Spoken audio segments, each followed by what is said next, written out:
Welcome to this week's episode of Gary Talks. One of the most popular genres of film is the action comedy. In fact, there's a brand new one in theaters right now called Novocaine. So today, I'm going to look at the history of the action comedy film. And I have some special guests, the stars of Novocaine, Jack Quaid, Nicholson and Jacob Batalon.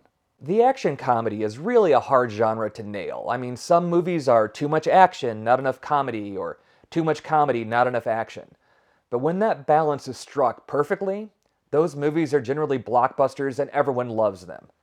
I know when I think of the action comedy, I think about the 1980s, as that was the quintessential time for them. But if you think about it, they go all the way back to the silent film days. Pioneers like Charlie Chaplin, Buster Keaton, and Harold Lloyd blended slapstick humor with daring action sequences. Keaton in particular was a standout with films like The General, where he performed jaw-dropping stunts like chasing a runaway train while still keeping the audiences laughing. These films laid the groundwork by proving that action and comedy could coexist. The 1930s saw the transition to sound, and with it came screwball comedies and adventure films that occasionally mixed in action. Movies like The Thin Man combined witty banter with light detective thrills, hinting at the genre's potential, though they leaned more toward comedy than full-on action. I got rid of all those reporters. What'd you tell them? Told them we were out of scotch. By the 50s and 60s, the action comedy genre started to take a clearer shape. Films like North by Northwest mixed Hitchcockian suspense with Cary Grant's dry humor. You're a genuine idiot. Thank you. While the James Bond series, starting with Dr. No, introduced a suave hero who paired quips with gunfights and gadgets. Bond's lighthearted charm influenced the genre, though it still leaned more towards action with comedic undertones. One of my friends sits this one out. She's just dead. Meanwhile, comedy spoofs like The Pink Panther with Peter Sellers poked fun at detective movies, adding clumsy action to the mix. These films showed how humor could amplify physical sequences, a key ingredient to the genre's future. The 1970s marked a turning point as martial arts films entered the scene. Jackie Chan emerged as a trailblazer, blending kung fu with comedy in classics like The Young Master and Drunken Master. His acrobatic stunts and self-deprecating humor redefined action comedy, emphasizing choreography over special effects. But it was the 1980s that would prove to be the golden age of the action comedy. Before I get to the action comedies of the 1980s and beyond, take a look at my interview with one of the stars of Novocaine, Nicholson. Hey Ray, first off, go ahead and set up the movie Novocaine and tell me a little about your character, Simon. Novocaine is a story about a man who can't feel physical pain and the limitations that that's made on his life, and he meets this girl that sort of is too good to be true, and in comes the live wire Simon, who's a character who can't really feel emotional pain. And I think that it's just sort of an interesting commentary on the whole thing, and it's such a fun take on an action movie, you know, to kind of play around with those ideas. It's been a real blast. Well, and that character who can't feel pain is played by Jack Quaid, and I think this is the first time you guys have ever worked together. What's it like working with him? He's the nicest guy I have ever met in my entire life. So nice.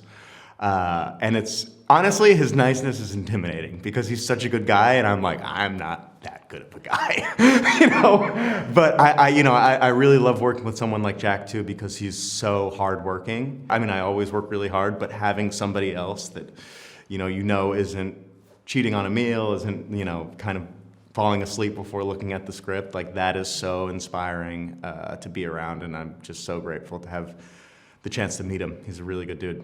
Well, and finally, today we're talking about action comedy films. How is Novocaine going to stand up next to all the action comedy classics? You know, it has so many of these stunts and everything and CGI, like it's all gotten so good that you can have these crazy action-packed scenes, and this is such a unique take on it. It's like the unwilling superhero who doesn't really know he has a superpower, doesn't really have a superpower, and I've never really seen that in an action movie, and I've never really seen it done so well, where there is so much of a there's an emotional component too, which drives the whole thing. So, you know, it's taking this action and like being able to act out something deeper. I think that it will be a completely unique experience that I haven't seen in another film. The 1980s were a defining decade for action comedies. I mean, it gave birth to some of the most iconic films of the genre. But what was it about the 1980s that helped make these films so popular? The post-Vietnam era saw Hollywood move more towards escapist entertainment, with the blockbuster culture of the 70s paving the way for more high-energy, audience-friendly films. And the rise of cable TV and VHS rentals really expanded the market for genre mashups. Then you had advancements in stunt work and practical effects, which allowed directors to really push the action and pair it with the decade's irreverent humor. To me, nothing really sums up the action comedy genre more than the buddy cop film, and that really took off with Walter Hill's 48 Hours, starring Eddie Murphy and Nick Nolte. The film's blend of gritty action and Murphy's improvisational comedy set a template. Tension between partners fuels humor, while their teamwork conquers chaos. It was a box office smash and proved that the formula worked. There's a new sheriff in town. And his name is Reggie Hammond. Lethal Weapon, directed by Richard Donner, took it to the next level. Mel Gibson's Martin Riggs, a wild-eyed loose cannon, and Danny Glover's Roger Murtaugh, the weary family man, became the decade's definitive duo. Shane Black's script crackled with one-liners, and the action scenes like Riggs jumping off a building with the suspect blew the audience away. The film's $120 million worldwide haul spawned a franchise and cemented the buddy cop trope. You ever met anybody you didn't kill? Well, I haven't killed you yet. Midnight Run took a different approach to the buddy action comedy. Robert De Niro's Bounty Hunter and Charles Grodin's Fugitive turned a cross-country chase into a slow-burn comedy with De Niro's frustration and Grodin's neuroses driving the laughs with plenty of car chases and shootouts to keep the action fans happy. But it's not like it had to be a duo to really nail the action comedy formula, as I think my personal favorite action comedy was about one lone cop. A cop from Detroit trying to solve a case in Beverly Hills. Directed by Martin Brest, Beverly Hills Cop leaned heavily on Eddie Murphy's charm, but there were also car chases and shootouts, and it was the perfect mix of action and comedy. And in fact, it was the highest grossing comedy of the decade. The 80s also embraced parody. Airplane had kicked off the spoof craze, and by 1988, The Naked Gun from the Files of Police Squad brought Leslie Nielsen's deadpan Frank Drebin to the big screen. Nice beaver. Thank you. I just had it stuffed. Let me help you with that. Adapted from the short-lived Police Squad TV series, it mocked cop movies with sight gags and absurd dialogue, and while it wasn't heavy on action, it showed how comedy could riff on the genre's conventions.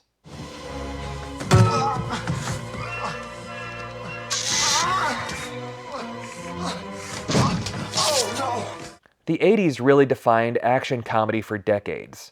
Stars like Murphy, Gibson, and even Arnold Schwarzenegger, who loved the one-liner, Let off some steam, Bennett. became household names, and the decade's blend of bravado and levity set the stage for 90s blockbusters like Bad Boys and Rush Hour. Do you understand the words that are coming out of my mouth? We'll continue on looking at more recent action comedy films, but first, here is my interview with the star of Novocaine, Jack Quaid. You play Nathan in Novocaine. He's not your typical action hero, is he? He's a big nerd, which I love about him. He's an extremely nice guy, and he's a bit lonely. He's found that he hasn't really connected with anyone romantically in his life ever, and you know, he's getting towards early 30s, late 20s, and he's realizing that he never really quite found that special someone. So then, how does his inability to feel pain factor into him becoming a hero? He can get his butt kicked and get up every single time, no matter how many punches they throw at him. No matter how hard they punch him, he doesn't feel it. So he gets up every single time. And I love playing Nathan for that reason. I love the fact that he's an unlikely action hero. He's not the guy dealing out the punches, he's the guy getting hit. And I think that's such a cool, different, vibe. Well, talking about these action scenes, I mean, you have action scenes and fights in The Boys, but these are way more intense, especially the ones with Ray Nicholson's character. What was that like? I love Ray. He's the best. This cast is wonderful. They're all wonderful human beings. But yeah, no, Ray and I think we've rehearsed together more than most of the pairings in the movie. But yeah, no, Ray has been such a pleasure to work with. Even though every day we're at each other's throats and very much enemies in the movie, he's become a really great friend of mine. Yeah, I mean, I think you really can see the chemistry on camera between you guys. Finally, today I'm looking at action comedy films. What's it like to work on a movie where you have to straddle different genres? It blends all these genres in a really cool, unique way that I've never really seen before. So I hope audiences enjoy that. It's going to be a wild ride, and I'm just excited to hear the reactions in the theater, because obviously, hopefully there'll be laughter and all that, but it's also going to be coupled with screaming and whatever this noise is. Ah! All right, thank you. After the action comedy boom of the 80s and 90s, this genre really became a safe bet for Hollywood, as they kept cranking these films out one after another. The 2000s saw action comedy begin to get a little more self-aware with films like Edgar Wright's Hot Fuzz, which both poked fun at action comedies while also being a great action comedy. What's the matter, Danny? You never taken a shortcut before?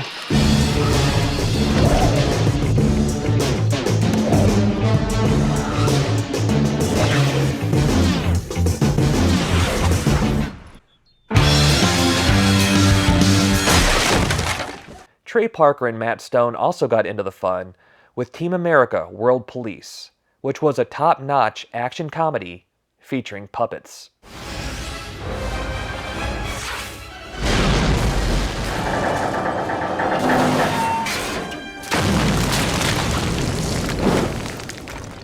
Damn, I missed him! Even Tropic Thunder got into the fun, as it not only poked fun at action comedies, but also the actors and crew who gave us those movies, while again also being a fantastic action comedy in its own right. I don't believe you people. What do you mean, you people?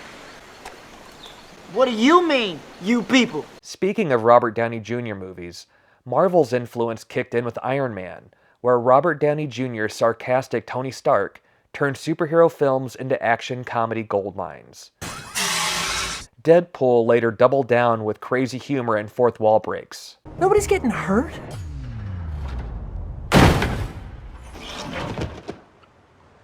That guy was already up there when I got here. Meanwhile, ensemble films like The Heat with Sandra Bullock and Melissa McCarthy refresh the buddy cop vibe with a female-led twist. He's all right? The metal car broke his fall? Today, action comedies continue to thrive, blending with other genres and embracing self-awareness. The Lost City paired Sandra Bullock and Channing Tatum in a rom-com action hybrid, while Bullet Train mixed stylish violence and dark humor.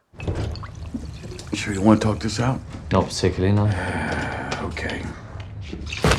Streaming platforms have also boosted the genre with films like Red Notice on Netflix, leaning on star power like The Rock, Ryan Reynolds, and Gal Gadot, as well as plenty of humor. Don't move!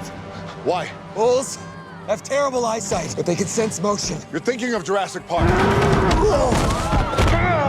Action comedy endures because it balances adrenaline and levity, appealing to wide audiences. Its evolution reflects cultural shifts. Slapstick gave way to witty banter, martial arts merged with Hollywood flair, and modern films embrace meta-humor. From Buster Keaton dodging boulders to Deadpool roasting his enemies, the genre's history is a testament to creativity and fun. We're almost out of time, but before we go, here is my interview with Jacob Batalon.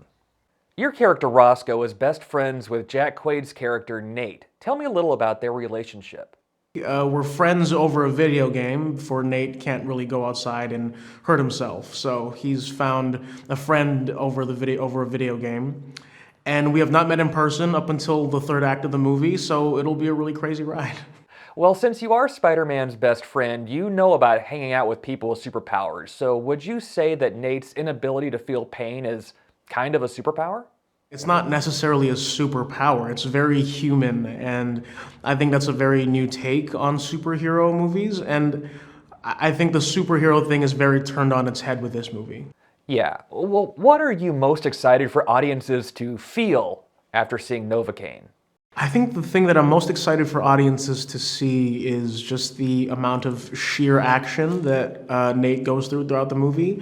You think it's basically all impossible, but because he doesn't feel any pain, he kind of just keeps trucking along. So I think everyone's going to be really taken aback by that. Well, that's all the time we have.